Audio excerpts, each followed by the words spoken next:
上一世，我与妹妹同时进宫，可他人淡如菊，不争不抢，坚信皇帝对他一见钟情。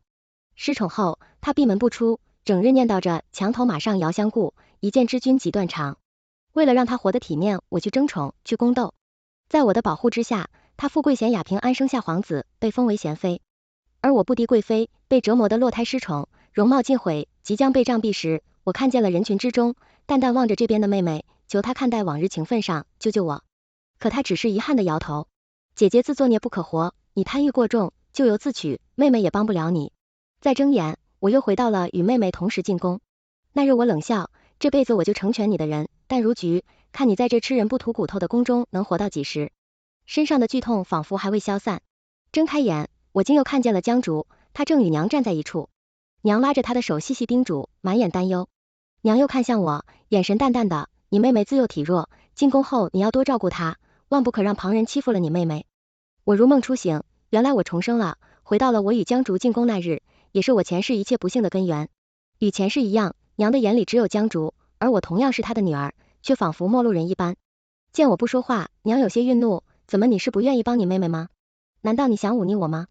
我侧眼看去，江竹站在娘身侧，表情淡淡的，可嘴角分明噙着微微的笑意。袖口之下，我握紧了拳头。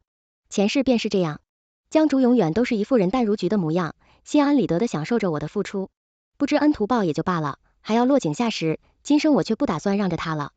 我笑了笑，娘，这话可就说错了。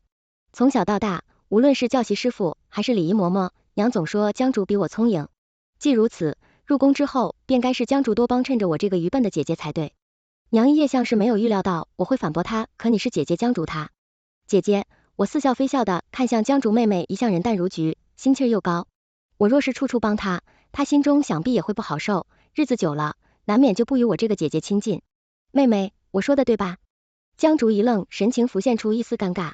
可当这全府上下的面，若是直接说想要我多帮她他人淡如菊的人设，可就维持不住了。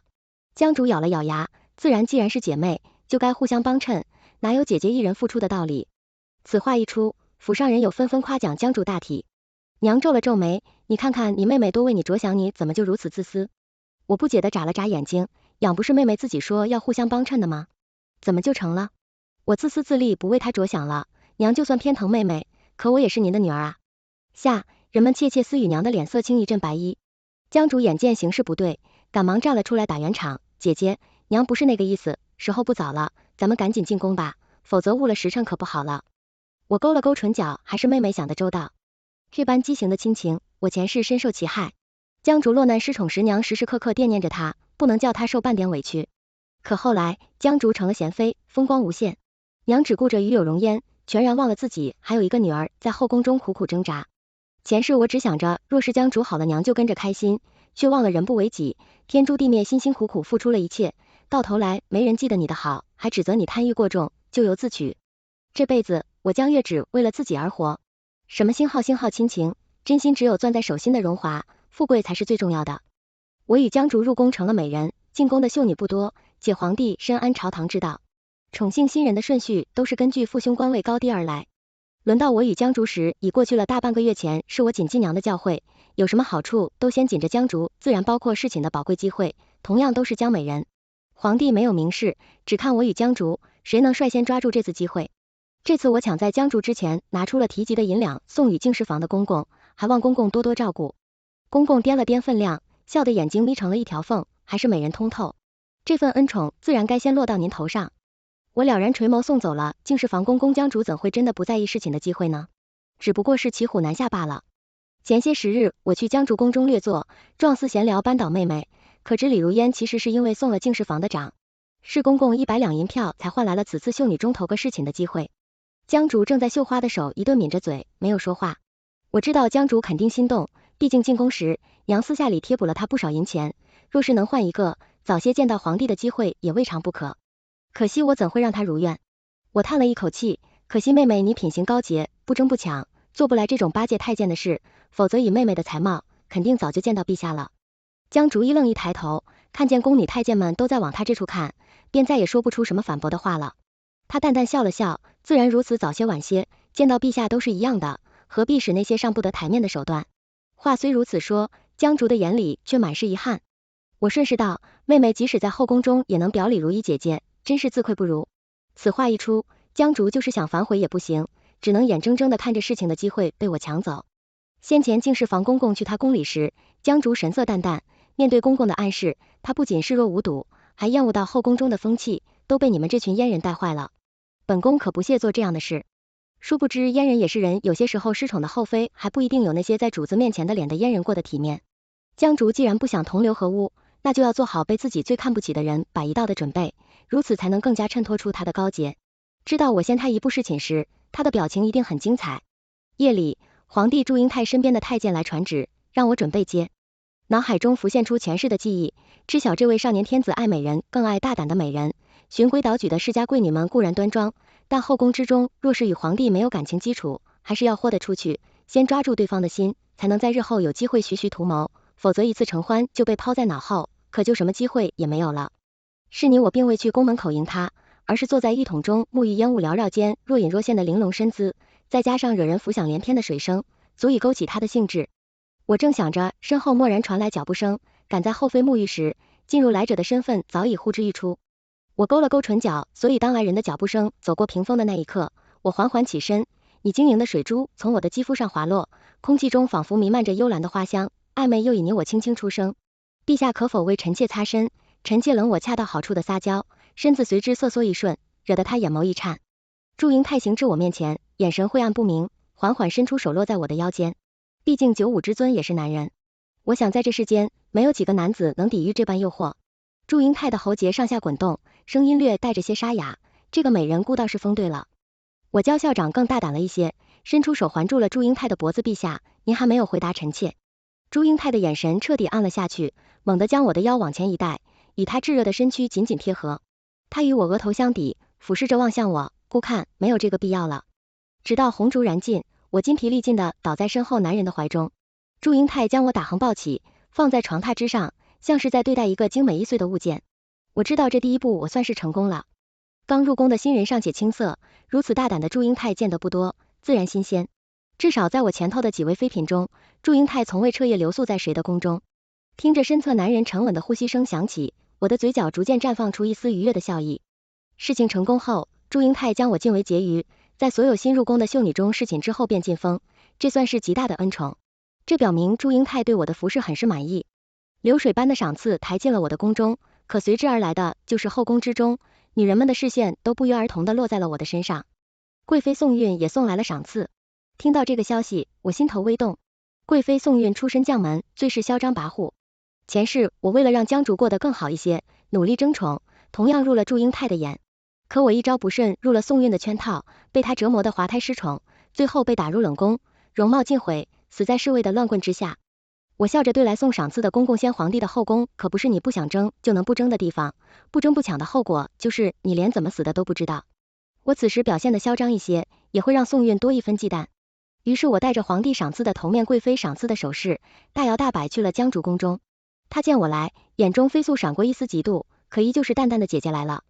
我如今是结于江竹不行礼，已是犯了宫规，可我并不提醒他，而是笑道，妹妹，我如今得了陛下宠幸妹妹，若是也想如姐姐一般，我就去同陛下说，让妹妹不必再独守空房。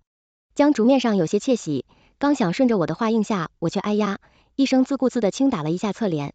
瞧我这话说的，妹妹，你可千万不能把这当作施舍你人淡如菊，怎么肯接受姐姐的帮助，平白污了你的名声，姐姐真是该打我满眼真诚，像是真心实意在为江竹着想。江竹此刻的表情就如同吃了苍蝇一般难看，他咬着牙艰难说道，姐姐不必为了我去同陛下说，我相信陛下早晚会记起我。是啊，我拉过江竹的手，亲切地说着，妹妹才貌双全，福气还在后头呢。江竹本来还有些狐疑，可看着我如此真诚，他又把到了嘴边的话咽了下去。我心中冷笑，江竹啊，江竹，我看你能装到几时？如今我们都刚进宫，暂且分不清谁更胜一筹，后宫中踩低捧高的虚伪还没有显现得非常明显，等来日江竹吃不上新鲜的饭食，用不了上好的绫罗绸缎，领不到足额的月例银子时，看他还怎么维持着虚假的体面。一连3日，祝英泰都翻了我的牌子，我也没有辜负他的期望，使出了浑身解数，让他尽兴而归。原以为后宫中的女人会更沉得住气血，可第4日，贵妃宋韵还是召了我去，她宫中终于来了。被拨来伺候的小宫女战战兢兢地开口，娘娘今日是否要穿的素雅些？免得惹了贵妃娘娘不悦。我平静道贵妃不悦是因为本宫穿的太妖艳了吗？小宫女咬着牙摇了摇头。我缓缓道，就穿贵妃赏的那身桃红色宫装。收拾好后，我去了贵妃宫中。宋韵坐在主位之上，雍容华贵，整个人耀眼夺目，称得上国色天香4个字。此刻，她眉眼间流淌着不悦的神情，上下打量着我。我跪了下去，给贵妃娘娘请安。娘娘万福。随着我的动作，腕间的羊脂玉镯子画出了袖口。过了许久，才听上方女声响起平身吧。我拜谢之后，缓缓起身，规矩的低着头，不敢看她。倒是个标致人，怪不得陛下如此喜欢宋韵。嘴上如此说，却是厌恶的瞥了我一眼。我诚惶诚恐道，臣妾苦柳之姿，怎可与娘娘相较？娘娘抬举臣妾了。宋韵对我的伏地做小还算满意，还算会说话，不像那些得了恩宠就不知道天高地厚的女人。本宫看着眼烦。我假意听不懂宋韵话中的指桑骂槐，在她拿出绣着金线的暖炉蚊香之时，流露出鲜艳的神情。宋韵见此，眼中划过不屑，江婕妤很合本宫心意，这暖炉本宫就赏你了。我惊喜不已，忙俯身道，多谢贵妃娘娘，多谢贵妃娘娘。对上宋韵轻蔑的眼神，我又做出一副欲言又止的表情。宋韵道，江婕妤还有事。我顺势道，娘娘，臣妾有一小妹，与臣妾一同进宫，至今还未见过陛下一面。臣妾的妹妹容貌才情节在臣妾之上，臣妾想斗胆求贵妃娘娘给臣妾的妹妹一个机会。江竹说的不错，她早晚都会承宠的，与其让她顺利如愿，不如我先一步将她推到宋韵面前，替我挡一挡这后宫中的明枪暗箭。就算高贵如宋韵，在听见我说江竹比我更美貌多情时，也会坐不住的。宋韵眯了眯眼睛，本宫知道了，若得了机会，自会让你们姐妹如愿。我千恩万谢的捧着暖炉退出了宋韵宫中。走在回宫的路上，我松了一口气。宋韵贤，我占了祝英台的恩宠，想弄死我还来不及，怎么会如此好心赏我东西？他今日对我示好，无非是见我浅薄无知，贪慕富贵，觉得我好利用，想把我当枪使，否则我今日想平安无事，走出他的宫中怕是难了。不过我看了看手中的暖炉，宋韵自以为是猎人，殊不知捕猎者亦是他人的猎物，笑到最后的才是真正的赢家。江竹侍寝那日很是得意，他眉眼间的骄傲都有些藏不住，只是面上依旧要保持得体恬静的笑容。宋韵为他安排了这次事情，江竹很是受宠若惊。姐姐在宫中不争不抢，才能得到他人的尊重与欣赏，若非你霸占着陛下不放，贵妃娘娘怎会突然抬举我呢？你还是尽早收敛锋芒为好。看着江竹得意的换上宋韵赏赐的鹅黄纱衣，我故意不出声提醒，因为有着前世的记忆，我知道祝英台最厌恶鹅黄色，因为祝英台的生母出身卑微，连带着她也被先帝所不惜。她的生母为了给祝英台政治出路，便身着一身鹅黄宫装服毒死在了宫中。这一幕落在年幼的祝英台眼中，成了她一生的阴影。宋韵真是打得一手好算盘。我静静看着江竹，喜不自胜，轻声道，陛下喜欢端庄典雅的女子妹妹，可万不能殿前失仪，给陛下留下不好的印象啊。江竹轻蔑道，我自然知晓，用不着姐姐提醒。夜里我睡得正香，就听见江竹宫中传来一阵嘈杂的声音。外头守夜的宫女回来禀告娘娘，奴婢打探过了，好像是叫美人侍寝时，不知为何触了陛下眉头，还出言不逊。陛下怒极，不仅没有重新将美人，还罚她禁足1月思过。才1月，我心中冷笑，祝英台还是仁慈了。翌日，宋韵满脸歉意，抿了一口茶。本宫问了职业的宫人，明明陛下最喜爱鹅黄色，可你妹妹偏偏当着陛下的面出言劝诫说，虽然与你是姐妹，但让陛下不要过分宠爱于你，要雨露均沾。陛下是明君，向来最有分寸，就连太后都不会轻易说这种话。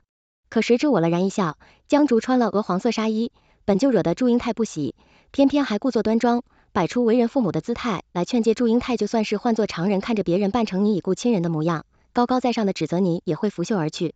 许是江竹现在还以为自己什么都没错呢。我遗憾道，妹妹福薄担不起娘娘厚爱。宋韵美丽的眼眸之中划过幸灾乐祸，她本就忌惮江竹若是得宠，会与我联手对付她，如今只剩下我一人，她自然不把我放在眼里。因着江竹与我是姐妹，祝英台冷淡了我一些时日，可我不气不恼，请来了师傅教我唱昆曲。昆曲是高雅的艺术，打扮成江南女子，唱上一曲美酒，家人在前，见惯了我风骚妩媚的一面，偶尔小家碧玉一次，祝英台自然心动。我又花了大价钱打探到祝英台的行踪。在一个夜里，我折了一枝桃花，在御花园一角唱起了昆曲，婉转悠扬，娓娓动听。祝英台果然踏月而来，我眼波流转，见他走来，只是恰到好处的慌张了，一瞬又接着撩拨似的唱完了一曲。一曲毕，我顺势倒在了祝英台的怀中。郎君好生无情，妾身想郎君想得紧，只能夜夜在此等候郎君。好在上天眷顾，我在他耳边吐气如兰。祝英泰的呼吸果然粗重了几分。祝英泰没有说话，将我打横抱起上了轿，撵回到宫中云雨一番。我香汗淋漓，倒在祝英泰怀中，陛下突然就冷淡了。臣妾叫臣妾好生想念我，嗔怪着祝英泰一副无辜的样子。他捏了捏我的鼻子，你与你妹妹倒是截然不同，很是知情识趣。我目光盈盈地下臣妾的妹妹在家中，自幼的父母娇惯，若是有失礼之处，臣妾代她向您请罪，只求陛下欢颜。美人在怀，娇声软语，祝英泰早就没了脾气。他何尝不知后宫嫔妃中这些争宠的小把戏，可是哪个男人不享受女人们为他争奇斗艳的过程？只要不过分，祝英泰乐在其中。他喟然到罢了，念在她是你妹妹的份上，就解了她的禁足，日后在宫中定要谨言慎行。我面上惊喜，多谢陛下，陛下待臣妾真好。我一副崇拜的模样，极大的满足了祝英泰的自尊心。男人嘛，不管身份多尊贵，其实都需要人捧着哄着，更何况祝英泰是天子，偶尔耍一耍脾气，他觉得新奇，耐着性子哄一哄，算是增加情趣。若是把握不住这个度，便是恃宠生骄，惹得帝王厌恶。这夜之后，我又重回帝王心间，无人敢小觑了我。倒是江主解了禁足后，不仅没有对我心存感恩，反而对我敬而远之。还记得那日，我去和他解了禁足之喜，他连宫门都没让我进。他不屑道：姐姐为了争宠，真是无所不用其极，竟学了那些勾栏样式，当真是令我不齿。我摆出一副受伤的模样，可是妹妹，你被陛下禁足，姐姐实在忧心，只是想让你过得好些。他冷哼一声，至是不饮盗泉之水，怜者不受嗟来之食。姐姐这份恩情，我可受不起。来人送客。我心中简直要乐出花来。袁海一直琢磨着要如何摆脱江竹，没想到他竟然这般愚蠢，大庭广众之下说出这一番绝情的话来。殊不知他日后受苦之时，想要把这句话收回去，可就难了。江竹不知道后宫中就连宋韵都没有抓着我。学昆曲这件事，不放在后宫中争宠的事本就常见，不是引来蝴蝶翩翩起舞，就是月夜一曲琴音悠悠远扬，谁又比谁高贵呢？笑贫不笑娼。宫人们只知道谁如今更受宠，就多捧着些敬着些。只有江竹拎不清，宫人们都把他当笑话看，反倒是我既有了宠爱，又有了名声，还得多谢江竹这个星号的成全。明面上江竹与我划清了界限，我自然不会再上赶着傻乎乎的对他好了。前世我对他多加照拂，他便以为这后宫是什么富贵如梦的地方，可现在面对吃都吃不饱的境遇，他还能人淡如菊，淡然处之吗？我在后宫中风光无限，祝英泰特意引了娘进宫看我，我满怀感激的应下了男人对你好的时候，不妨大方地收下这份好，有来才有回。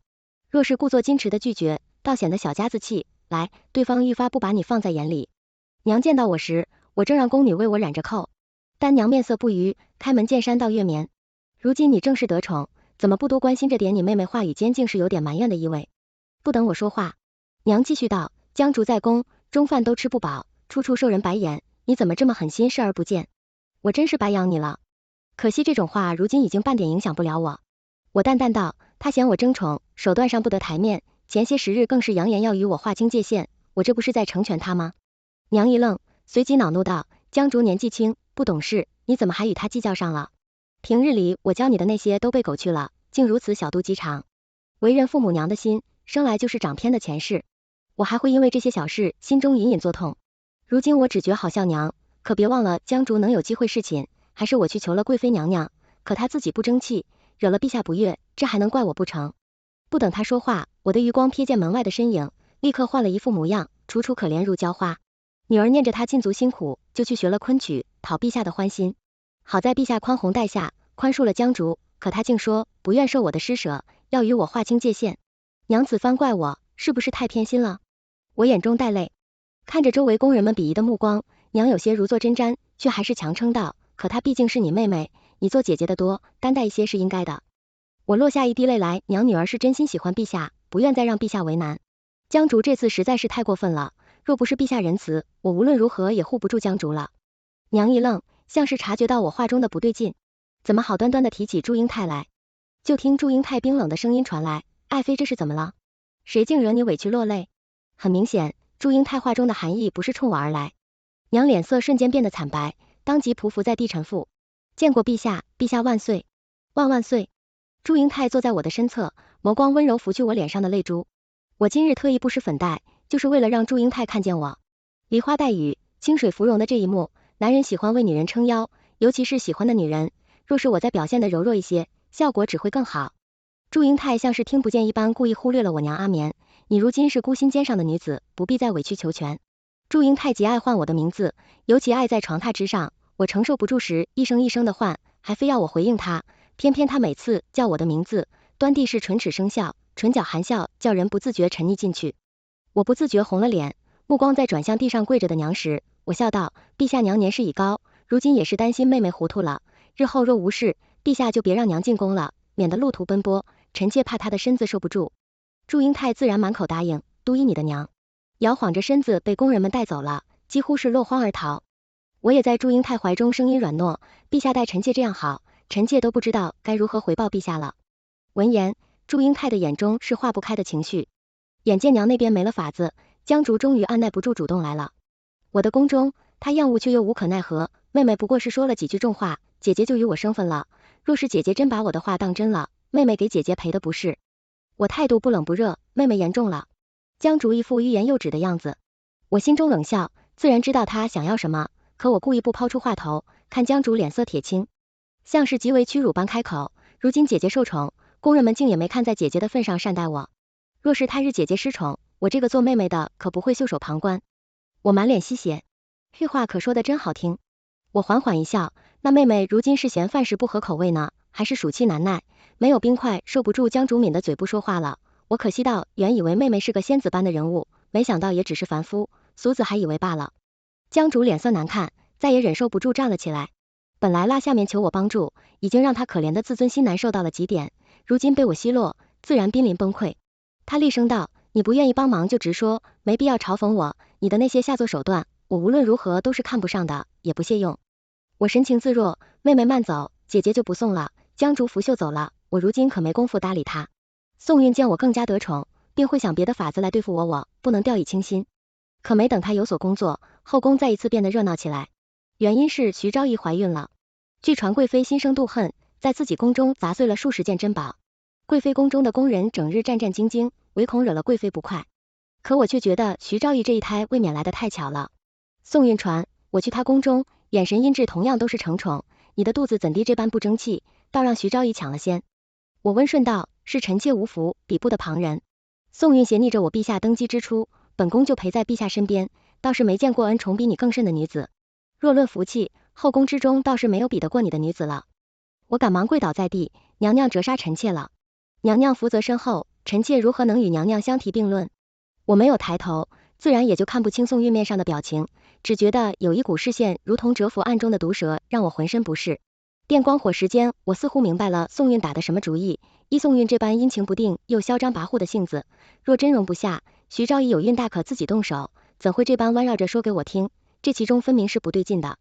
于是我接着道，若是娘娘不嫌弃臣妾想每日清晨来为娘娘梳洗打扮，聊表臣妾的心意，上座的目光渐渐从我身上移开，我微微松了口气。只听宋韵道，若你真有这番心意，本宫自当成全你。不过3月，宋韵便按耐不住，邀了后宫众人一同去花园赏花，我也在其中，哪怕离得远远的，宋韵的眼神也总是有意无意落在我的身上。贴身婢女在我耳边低声道，娘娘料事如神，今早将美人的宫女丽珠趁您不注意，想潜入殿中，偷拿了娘娘的珍珠手串，已经让侍卫扣下了。果然如此。很巧的是，江竹就站在宋韵身侧，见我望向他，面色闪过一丝慌乱，也对以他自己的话说，他是绝技不会也不屑用这些法子的。可结果呢？我的宫中戒备森严，可是我却下令，若是江竹来了，不必通传。他以为我是留了姐妹情面，殊不知我只是等他自投罗网罢了。我的目光正好对上宋韵看过来的眼神，他一愣，然而就在下一瞬，不知道从哪冒出来的猫径直扑向了他，连带着身边的徐昭仪被他一同扯倒在地，一时间乱作一团。有眼尖的嫔妃指着徐昭仪身下，慌乱道：血！我抬眼看去，徐昭仪的身下已是满是一大滩血。我眯了眯眼睛，太医急匆匆的赶来，可还是没能保住徐昭仪腹中的胎儿。祝英台紧皱着眉眼，神冰冷，这是怎么回事？御花园的猫怎么会突然发狂？这些猫素日都有专人喂养，一向乖顺。太医冷汗涔涔着，按理来说，只有受到外界的某些刺激，猫才会如此发狂。比如气味太医的话已经很明显了。祝英台挑眉哦，谁的身上有这种气味？有了祝英台的默认，太医拱手道数微臣直言，贵妃娘娘身上的香名为松之岭，这香气味深幽，人虽然闻不出来，可动物嗅觉灵敏，极爱闻之。祝英泰的目光落到宋韵身上，他一下便慌了神，你信口雌黄，本宫从未用过此香。从刚才猫扑上他与徐昭仪的时候，他便感觉不对劲，明明这不是他的安排。你是说太医的鼻子出错了？祝英泰的语气听不出情绪，可就是无端让人感到恐惧。不，臣妾不是这个意思。宋韵下意识地看向我，徐昭仪难道不是踩到什么东西摔倒的吗？怎么会与臣妾有关？祝英泰一个眼神便由侍卫上前禀告，回陛下公道平坦，并未有义务拦路。对上我似笑非笑的眸子，宋韵一下子反应过来，是你做的。陛下，这一切都是江婕妤设计的，与臣妾无关。我悠悠道，娘娘好像早就知道这件事本应如何发展一样。宋韵看向我时，眸中多了几分怨毒，咬牙道，本宫不知道你在说什么。我歪了歪头，臣妾李宁与徐昭仪甚远，又没有任何证据证明徐昭仪踩到了东西，娘娘便一口咬定是臣妾所为。难道娘娘另有高见？你宋韵美眸机遇喷火，可是又拿我无可奈何。祝英泰若有所思的目光落在我的身上，唯一坦荡的回望他贵妃好好的，很祝英泰冷笑两声。在宋韵惊恐的喊冤声，祝英泰丝毫没有给他留情面。此事以贵妃谋害皇嗣告终，祝英泰下令将宋韵打入冷宫。宋韵哭得梨花带雨，陛下，臣妾冤枉啊，真的不是臣妾所为，定是有人蓄意谋害臣妾。可惜铁证如山，祝英泰看都没看他一眼。众人散去，我缓步上前，俯视着跪在地上的宋韵娘娘，就不好齐松之领为何会出现在你身上吗？宋韵此时恨不得将我拆吃入腹，她满脸怨毒地望着我，本宫就知道是你在害本宫。我笑了笑，娘娘想还臣妾的时候就该想到也许会有今日。宋韵一愣，随即癫狂地笑了起来，你早就知道了是不是？我不置可否，目光看向床榻之上的徐昭仪，此刻她面色苍白，还未醒。我大方地点点头，徐昭仪从一开始就是你的人，今日做的剧本就是冲我而来，由江竹的宫女偷出我的珍珠手串，散落在御花园中，徐昭仪恰好踩在珍珠上滑倒，最后在一番逼供之下，宫女供出我是幕后主谋，届时我就百口莫辩，背上残害皇嗣的罪名。宋韵当真是替我着想，不瞒娘娘，那香应当就藏在娘娘的发间，是臣妾一点一点染上去的，娘娘忘了吗？看着我嘲讽的眼眸，宋韵似乎回忆起了什么，她嘴唇发白，颤抖道，你居然敢害本宫，你等着，本宫绝不会放过你。宋韵让星号清晨替她梳妆打扮，心安理得的享受我的服侍，殊不知那香就藏在我的指尖，趁着梳头，那香味便尽数沾染到她身上，神不知鬼不觉。娘娘放不放过臣妾有什么关系呢？我皱眉道，如今陛下厌弃你，您还是先好自为之吧。人不害我，我不害人。宋韵两世都想害我，那我只能与他不死不休。宋韵被侍卫拖了下去，我回头，江竹脸色煞白，强撑着看我姐。我拍了拍手，就有侍卫押着绿珠上前来。我嘴角噙着笑意，妹妹若是看上了本宫的珍珠手串，大可来同本宫讨要，看待姐妹一场的份上，本宫也不会不给。可如今让你的宫女来偷算是怎么回事？可不是平白污了妹妹的名声。江竹咽了咽口水，脸上表情精彩纷呈。我没有，我怎会偷你的东西？我冷不丁的开口，本宫自然是相信妹妹的，只是这绿珠该如何处置呢？江竹眼神怨毒，却只能不情不愿的开口，在宫中偷窃账。不美人，你放过我吧。地上被压着的绿竹尖叫起来，她拼命挣扎，慌不择言，明明是你让我去偷江婕妤的珍珠手串，您还给了我50两银票，我只是奉命行事啊，您救救我。住嘴！江竹面容扭曲，手指颤抖的指着绿珠，本宫怎么可能让你做这种事？你休要污蔑本宫。在宫里待久了，人都会变成人精，看向江竹的眼神都多了几分鄙夷。江竹慌了，姐姐，你可得相信我，我一向不屑争宠，况且你我是亲姐妹，我怎么会害你呢？是啊，我也想不到帮着外人害我的会是我的亲妹妹。我悠悠道。江竹的身形摇摇欲坠，她看着地上的绿珠，心一横，拔下头上的素簪，直插入绿珠的心间。所有人都被这一幕震惊了。江竹这才如梦初醒啊！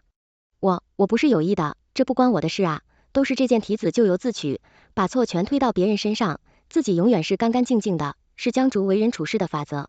像是前世一样，我懒得同江竹扯上关系。妹妹，陛下，你下令要彻查此事，你好自为之，自作孽不可活呀。祝英泰早就有意收拾贵妃的母家，宋韵这次恰好撞到了枪口上，不仅自己被打入冷宫，还连累母家被夺了兵权和爵位。宋韵一倒，徐昭仪和江竹做局陷害我一事就是板上钉钉，念着徐昭仪失了孩子，只是降为才女饶了她一条性命。可江竹就没有那么好运了。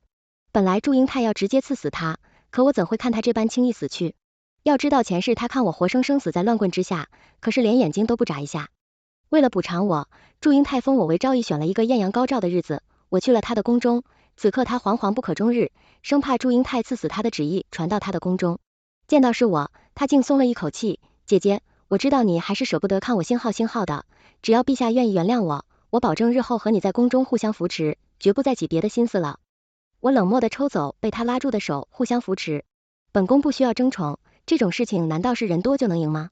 江竹面色清白，姐姐看不上我也是人之常情，毕竟我淡然如菊花，不在意那些身外之物。姐姐即使让我去争宠，我肯定是做不来的。我简直就要笑出声来。哪怕早知道江竹又当又立，我还是忍不住叹服他的厚颜无耻。知道你做不来争宠的事，我自然是来成全你的。江竹一愣，你什么意思？我平静开口，在这后宫中不争不抢，就只有一个下场，死。在江竹惊恐的眼神之中，我继续道，与其让你日后死得不明不白，还不如我亲自来送你一程，让你做鬼也要做一个明白鬼。听见我话里的刻骨恨意，江竹终于明白我不是在吓他。他挣扎着往后退去，步步江月，我是你的妹妹，若是你杀了我，娘不会放过你的，你定会背上不忠不孝的罪名。我嗤笑一声，娘，本宫是宠妃，本宫给她体面，她可以是诰命夫人，若是不给她体面，她连见本宫一面的资格都没有，进了宫，你以为还能指望谁？江竹吓得花容失色，泪流满面，喃喃道，不该是这样的，你是姐姐，你要帮我呀。我不争不抢，我会有福报的，你用尽手段往上爬，你会遭报应的。这是后宫皇帝的后宫，你清醒一点呢。我居高临下的服侍着他，我太喜欢后宫了，赢了的人才有资格讲道理，因为道理就是他们本身没有谁的手段比谁高贵，甚至没有可以被称之为下作的手段，只要能得宠，这些手段就能被奉为圭臬，虽然残忍，但很真实，没有用的人就都星号吧。江竹终于怕了，怕得不得了，他匍匐在我的脚下，扯住我华丽宫装的一角，痛苦流涕。姐姐，姐姐，我错了，我真的知错了，你放过我吧。我立马出宫去做姑子，我保证再也不出现在你面前。我怜悯的看向被绝望笼罩的江竹，陛下要赐死你，可本宫不忍心看在姐妹的份上，本宫还是给了你一线，希望本宫会把你和一头饿了许久的猛虎关在一处，要么你杀了他，要么他杀了你，是不是很有意思啊？不是人淡如菊吗？不是不争不抢吗？不过是没有设身处地的感受到疼痛，才能毫无负担的说出那种可笑的话。若是真的面临生死，看看江竹能为了活做到哪一步呢？江竹绝望的想要逃，对侍卫们直接丢进了囚笼之中。江月，你不得好死，我做鬼也不会放过你。江竹凌乱着发髻，浑身上下全是狼狈，甚至下身出现了不明的液体。我嫌恶的皱了皱眉，做人的时候都斗不过本宫，还指望着做鬼？你放心，本宫会请了道士做法，让你永世无法超生。冷眼看着江竹，负隅顽抗了一会儿，就被猛虎拆吃入腹，血肉飞溅。在场的侍卫工人们纷纷别开眼去，只有我一眨不眨的看着仇人亲眼死在我的面前，我才能真正畅快。最终囚笼之中彻底没了动静，只剩下令人作呕的血迹。我满意的站起身，今日之事谁也不许透露出去，半个字如是传到了陛下耳朵里，你们就都别活了。我轻飘飘的环视四周，没有一个人敢抬头，我满意的往外走去。从今往后，我不会为了任何人而火昭仪妃贵妃皇贵妃，我要一步一步往上爬，我不需要帝王的爱，但是该得的宠物我不会让走半分。我不存害人之心，但绝不会让人害了我，没有人看得起我，我就自己看得起自己，我一定会比任何人都要争气。